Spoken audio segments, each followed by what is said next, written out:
what's up guys, my name is Jonathan and thank you for joining me on this video. I'm putting out this video to give you all a quick overview of a new product that's going to be coming out to market here pretty soon. It's specifically for owners of the new 2022 and newer or the third generation Toyota Tundra. Real quick, I just want to apologize up front for the audio video dub. After I brought my footage inside for post editing, I kind of realized that my mic didn't pick up the audio quality that I was hoping for. But as you can see, I'm sitting currently in a 2022 Tundra TRD Pro, and like most of the people I've been reading about, I found out pretty quick that the QI charger from Toyota was pretty bad. Specifically, it would rarely connect or just couldn't charge a phone. So I reached out to a friend of mine who actually owns a company by the name of EEF. He found an EEF while restoring a VW bus of all things, and grew a little frustrated that the parts for those vehicles were either ridiculously expensive or just simply no longer existed. So after pitching my story about the charger issue, he started brainstorming and was able to develop a solution based on the input and feedback that I kind of provided for him. And as you can see here, we actually have two chargers in prototype form that he's managed to create. This first version is called the EEF Charger Lite, L-I-T-E. It's for trucks that already have a QI charger option already installed from the factory. You can tell if it has a QI charger by looking down at the center console. There's like a rectangle, like right here. That's the actual QI charger plate. And then there's this version, which is 3D printed. It's 3D printed by EEF, and you can use it on both, actually, the trucks with or without the QI charger. It's being called the EEF front charger plate. So you can replace existing charger plate for the QI charge trucks, or you can buy the charger plate mount, which is right here from Toyota. I think it's priced like 30 to 50 bucks, depending on what dealer or online parts vendor you use. And you basically mount the plate to the OEM Toyota piece and retrofit a QI enabled mount for a truck that didn't otherwise have it. So I think real quick, I'm just going to kind of skip ahead to show you how to disassemble the console and show you how it's going to go, and it's going to be kind of cool.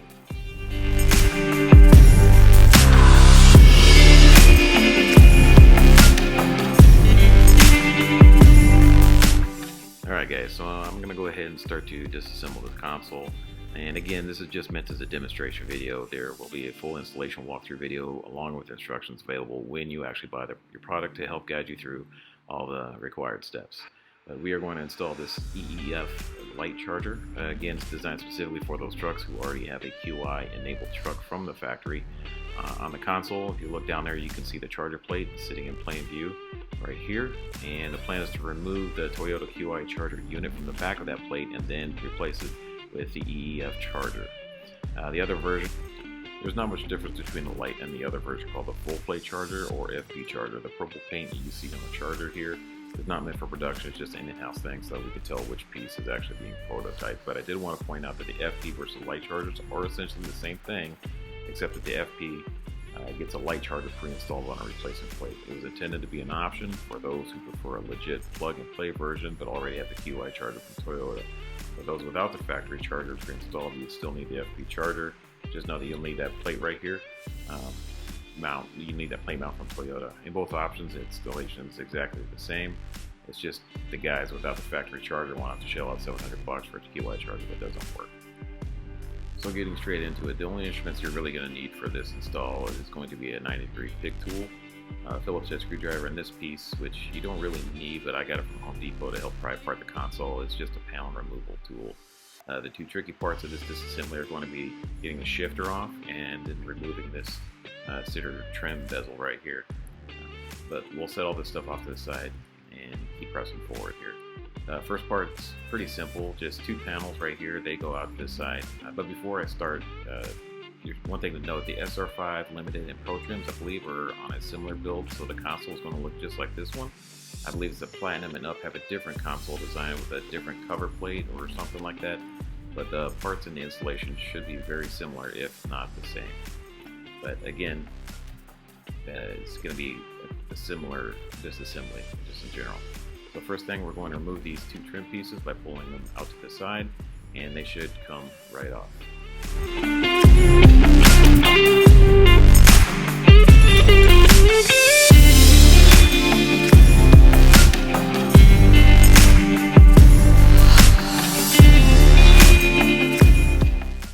next piece to come out is going to be the center trim bezel. It is pretty difficult to get it out. There's not a lot of space around to get a finger in there, and you have to pull it straight back towards the rear of the vehicle. To help me out, I got this pry tool. The plastic's kind of soft, so you really want to be careful when prying on it. So I'll just get this little cleaning rag that I use like for my screen, and just kind of protect the plastic a little bit.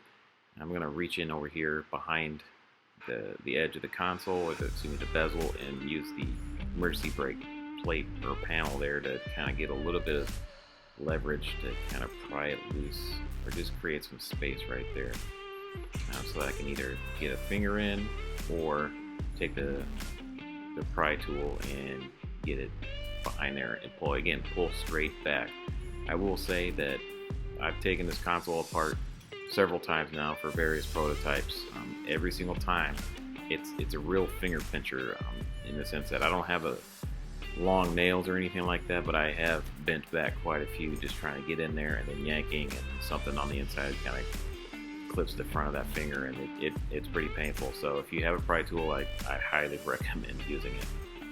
But once you get a little gap, then you can kind of work your way around, and it'll slowly pop out of the housing there.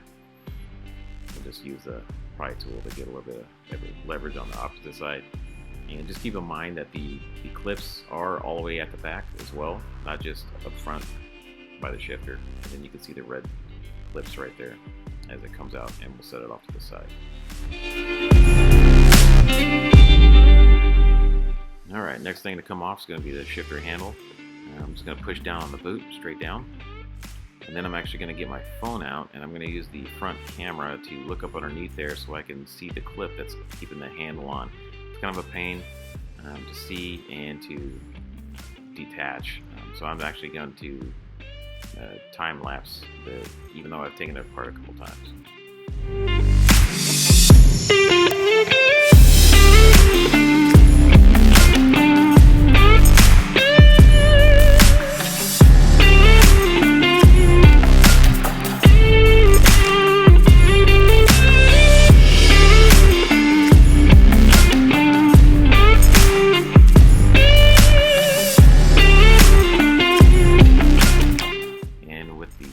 Disengaged, the shift handle lifts right off.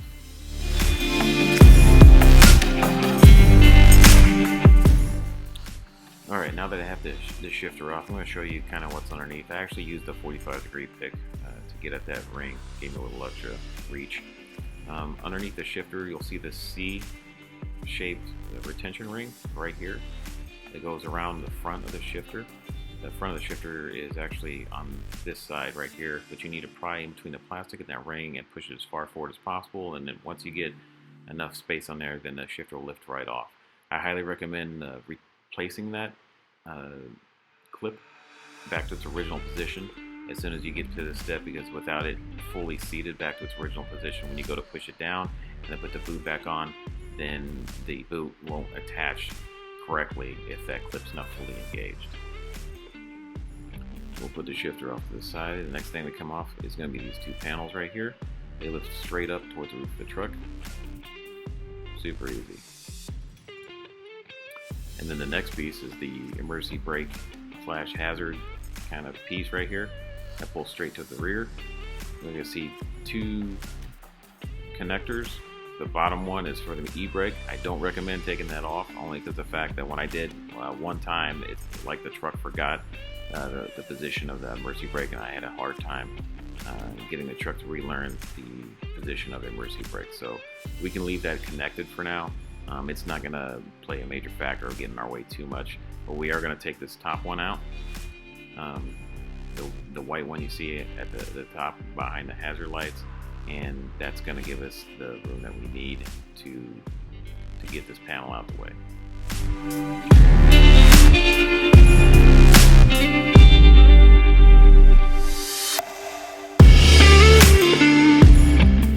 Alright, with this off to the side, now that you gotta worry about this primary piece right here, it's gonna go straight up and then straight back.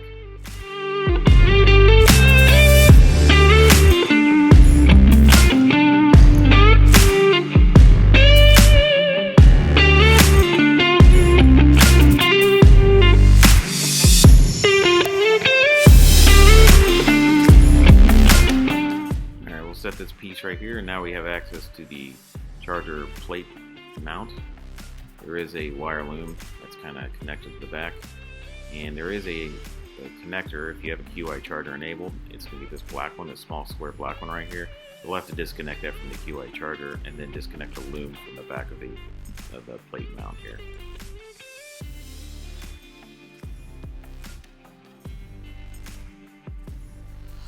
And with everything disconnected, now we have the plate with the mount, and we're ready to go to the next step. Alright, so we have the console completely taken apart, and we now have the charger plate with the charger plate mount. And like I said before, I've already taken my dash apart several times already, but this is the OEM version. On the back you can see the QI charger itself, the unit is not in there. But I do want to point out one small thing. You can kind of see in there the little 1 inch by 2 inch rectangle. I believe that's where the charging surface area for the OEM charger goes, which is kind of a problem, especially as it relates to these big ass phones that everybody has nowadays. You can see how big my phone is as compared to that charging surface area and the MagSafe area. That's just not gonna work at all. So I'm going to set my phone off to the side here. We're going to install the light version, which you can kind of see the front, the coils. That's about 6 times as big as that 1 by 2 inch square. But before we even get to that, I'm going to bust out this FP version, and I'm going to test fit it just so y'all can see the fit and finish and how it actually goes into the back of the plate mount. And we just have to take out these 4 screws on the back of the console. They're located right here, 1, 2, 3, and 4. And then we'll get those out.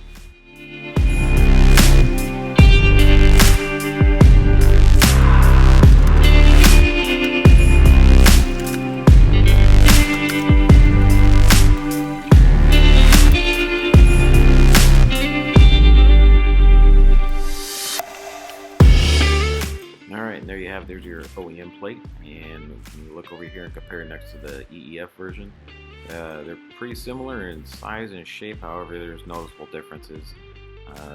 The quality, pretty similar. Mounting wise, a lot of the stuff that was required for the OEM charger isn't necessarily needed for the EEF one. You can see the charger, the light charger, pre-installed on the back of the plate. And we'll just go ahead and put this EEF plate in its place and flip it over so I can show you that it looks pretty OEM, even with the gaps around the edges and the lines in the plate that match up with the lines in the mount there.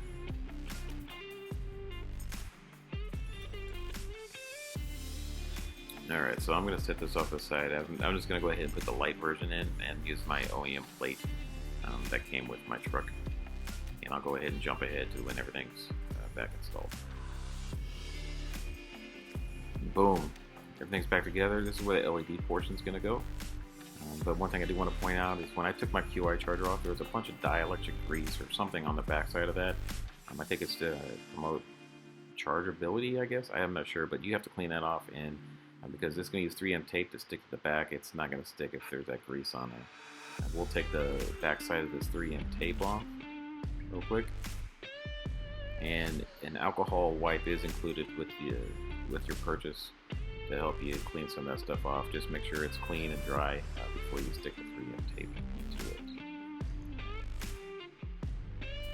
Okay, it tapes off. As you can see, here's the bottom of the light charger. It's going to go on the bottom side of your plate, flush against the bottom, and center in there. You can see I'm really taking my time to make sure it's centered in there. Not that it's going to make a big deal, it's just I'm kind of particular like that. But once you do squeeze it on there, that tape is super strong and it's not going to move. It's going to be a bear to get it out if you have to reposition it. And we're just going to hold and press for a good couple seconds here just to make sure we get a good infusion.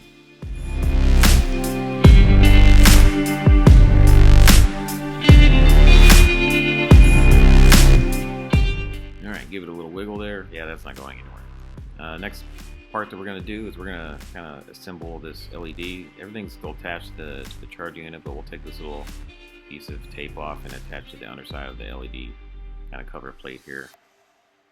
final production models might change a little bit, but you're still going to have LED capability.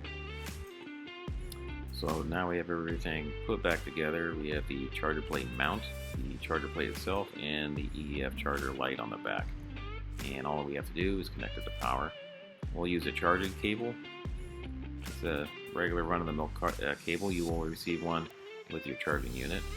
And this one's actually USB to USB-C, but the ones going out with your unit will probably be USB-C to USB-C.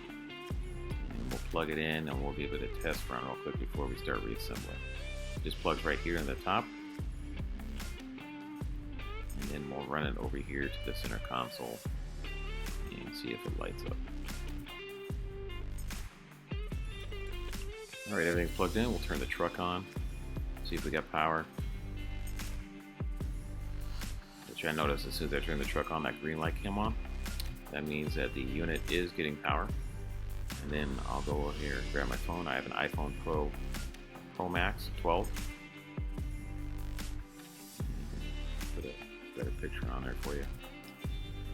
Put it right there on the charger. Instantly turns blue. That means it is charging. I got an indicator on the phone, and I also got an indicator on my Apple CarPlay. Kind of move it around and kind of give you an idea of how much leeway you have with the movement.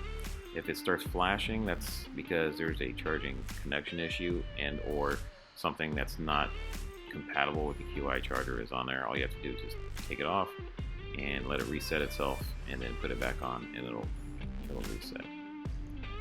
Boom, blue, good to go.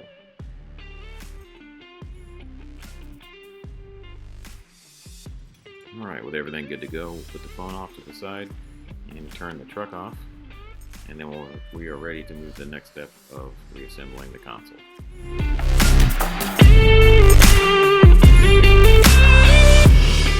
So with everything reassembled and the cable plugged in, we are ready to start reassembling.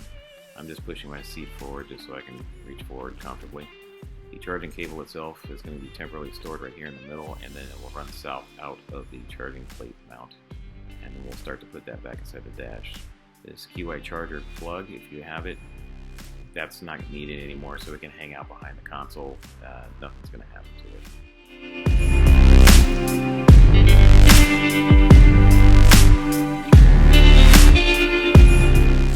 Now with all the wires out the way, we're going to put the wire loom, reattach it back to the mount, and then seat it with the 4 clips.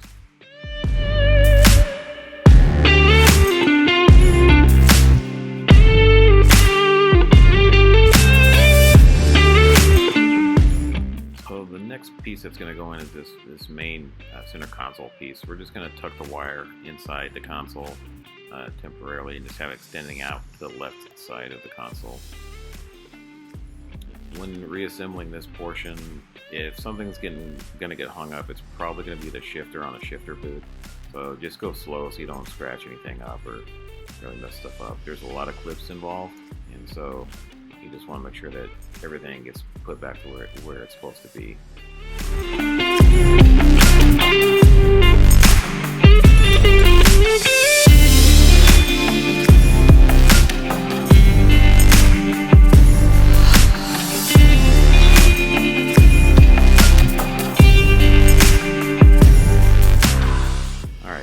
I had to move that hazard switch panel around quite a few times to try and get that thing in there. Just want to be very careful. There's a lot of clips involved, and once you get that right side down, you'll notice on the back corner here on the left side, there's actually a gap right there, and we're going to utilize that gap to get that cord to go through.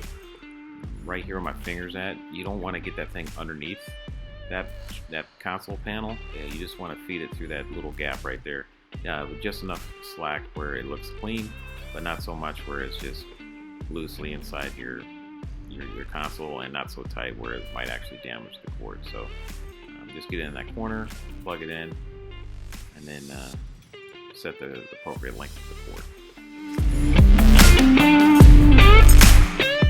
And with everything lined up good, then we can push down on the console and make sure all the clips are retained well.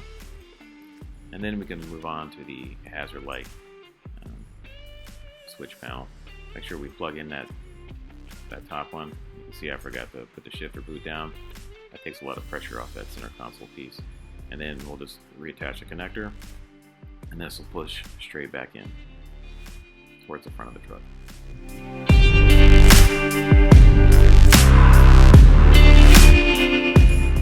Okay, from here you'll notice that the truck's actually on. The reason for that ping is I was inside the truck, the windows were up for acoustics, and I was starting to sweat my ass off, so I just turned the truck on to get some air.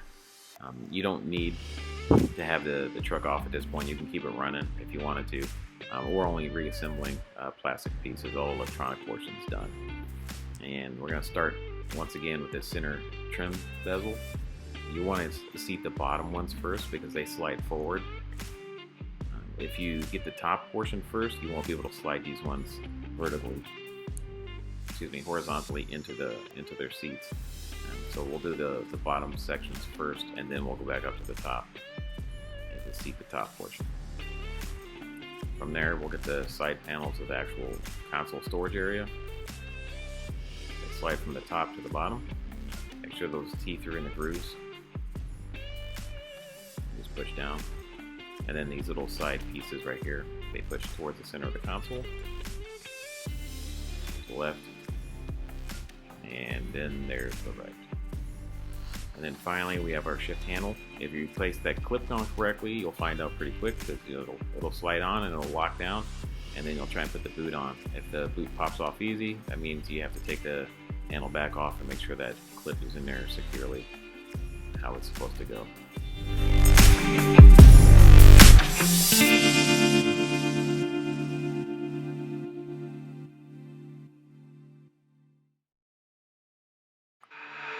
And there you have it. Everything's installed. Everything's good to go. I see I have the OEM charger plate along with the charger plate mount. I have a green light that indicates that the unit has power. iPhone Pro or iPhone 12 Pro Max along with the case. Put it up there. Light turns blue. I have indication on the phone that it's charging. I also have indication in Apple CarPlay that it is in fact charging. I also have off to the side here the FP mount for those who didn't have a QI charger installed from the factory. It does have the light version pre-installed in it, so all you have to do is basically throw it in the truck. Keep in mind that if you did not have the QI charger from the factory, you're going to have to purchase the actual mount itself. However, when weighed next to getting an actual QI charger from Toyota itself, it's like $700 for that piece, and this is going to cost significantly less, so it's definitely better from a cost point, and it also is actually going to work for you. That's pretty much all there is to it. It took maybe 60 minutes to get the light version in. I probably estimate about 40 for the FP version, only because of the fact that there's nothing else to take out, just swap it in with 4 screws. I pretty much made the video for everybody over there at Tundras.com, who's provided a huge amount of support and great feedback and bringing this product to market. If you have any questions, feel free to message me directly at Tundras.com or follow me on Instagram. Again, thanks you guys. I can't thank you enough, and we're really looking forward to getting this out there and in your hands. Take care.